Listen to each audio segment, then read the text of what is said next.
दोस्तों, मैं हूं विशाल आजम। ईरान और अमेरिका के बीच जो कुछ चल रहा है वो काफी चिंता पैदा कर रहा है, लेकिन साथ ही साथ अमेरिका की कहीं ना कहीं इस बात को सामने ला रहा है कि अमेरिका या डोनाल्ड ट्रंप बार बार धमकी देते हैं फिर पीछे हटते हैं। दरअसल ये किस तरह की स्ट्रैटेजी है? सोचिए, एक तरफ अमेरिका है, दुनिया की सबसे बड़ी मिलिट्री पावर, दूसरी तरफ ईरान है जिसके पास अमेरिका जितनी बड़ी फौज या एयरफोर्स तो नहीं है, लेकिन मिसाइल, ड्रोन और समंदर में लड़ने की अपनी अलग ताकत है, सलाहियत है।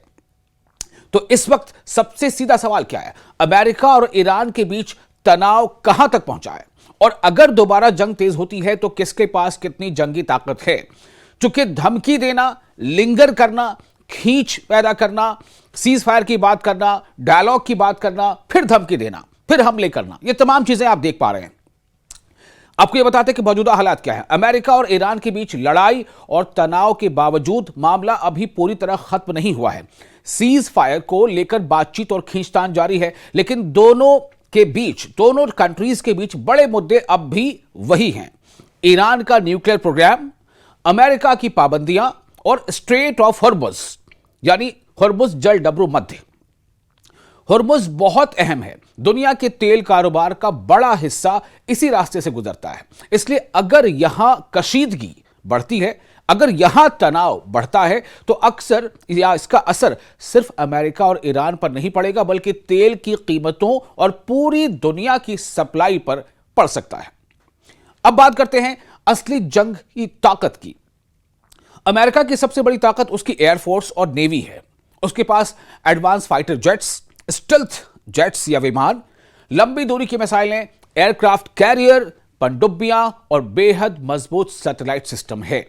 यानी अमेरिका ईरान से हजारों किलोमीटर दूर बैठकर भी उसके अहम मिलिट्री इंस्टॉलेशंस को, सैन्य ठिकानों को, फौजी जो मराकज़ है उन पर हमला कर सकता है।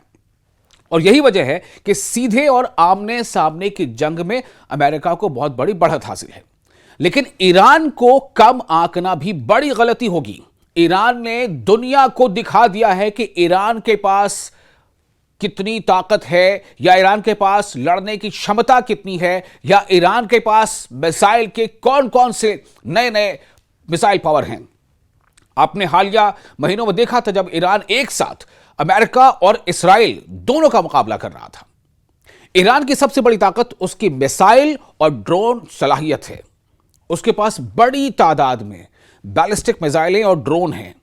इसके अलावा ईरान का इलाका बहुत बड़ा है और उसके कई मिलिट्री सेंटर्स जमीन के नीचे या बेहद महफूज जगहों पर बनाए गए हैं, बहुत ज्यादा सुरक्षित।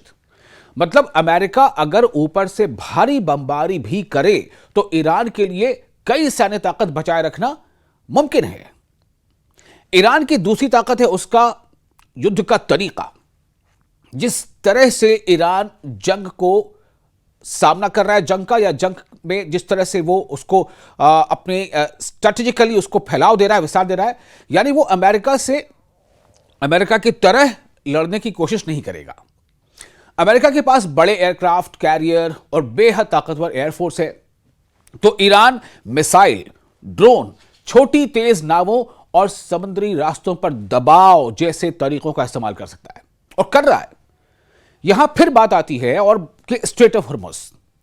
देखिए, अगर ईरान इस समुद्री रास्ते में, यानी जो स्ट्रेट ऑफ हॉर्मुज है, इसमें जहाजों की आमदोरफ्त को मुश्किल बनाता है, तो अमेरिका के लिए मामला सिर्फ सैन्य नहीं रहेगा।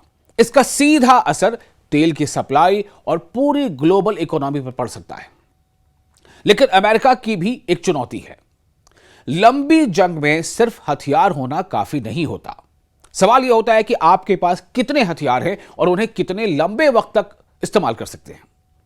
महंगे और लंबी दूरी के मिसाइल सिस्टम को लगातार इस्तेमाल करने से अमेरिकी हथियारों के भंडार पर, उसके जखीरे पर भी दबाव पड़ने की कई रिपोर्ट सामने आ चुकी हैं। खुद अमेरिकी मीडिया ने यह रिपोर्ट दी है। तो कुल मिलाकर तस्वीर क्या बनती है कि सीधी जंग में कौन ज्यादा ताकतवर है? तो जवाब है, बेशक अमेरिका के पास जो उसकी रिसोर्सेज हैं, जो उसकी ताकत है, वो ज्यादा है। लेकिन अगर सवाल है कि क्या अमेरिका ईरान को जल्दी और आसानी से घुटने टेकने पर मजबूर कर सकता है, तो इसका जवाब है नहीं, इतना आसान नहीं है। क्योंकि ईरान के पास मिसाइलें हैं, एक से बढ़कर एक मिसाइलें हैं, ड्रोन है, बड़ा ज्योग्राफिकल सपोर्ट है। जो ज्योग्राफी है, जो भूगोल है, वो ईरान के फेवर में है और समुद्री रास्तों पर दबाव बनाने की सलाहियत है। यानी अमेरिका के पास ज्यादा फायर पावर है, लेकिन ईरान के पास जंग को महंगी और लंबा खींचने के कई तरीके हैं और यहीं पर ईरान अमेरिका को फंसा रहा है। और इस पूरे टकराव की सबसे अहम बात यही है, यह सिर्फ दो देशों की जंगी ताकत का मुकाबला नहीं है, बल्कि असली सवाल यह है कि कौन कितनी देर तक लड़ सकता है, किसके हथियार और रिसोर्सेज कितने टिकते हैं और किस मुल्क पर अपने मकसद से पीछे हटने का दबाव पहले आता है। फिलहाल अमेरिका के पास साफ सैन्य बढ़त है, दिखाई देता है, लेकिन ईरान की ताकत इस बात में है कि वो इस बढ़त को आसान जीत में बदलने से न सिर्फ रोक सकता है, बल्कि वो ऐसा करके दिखा रहा है।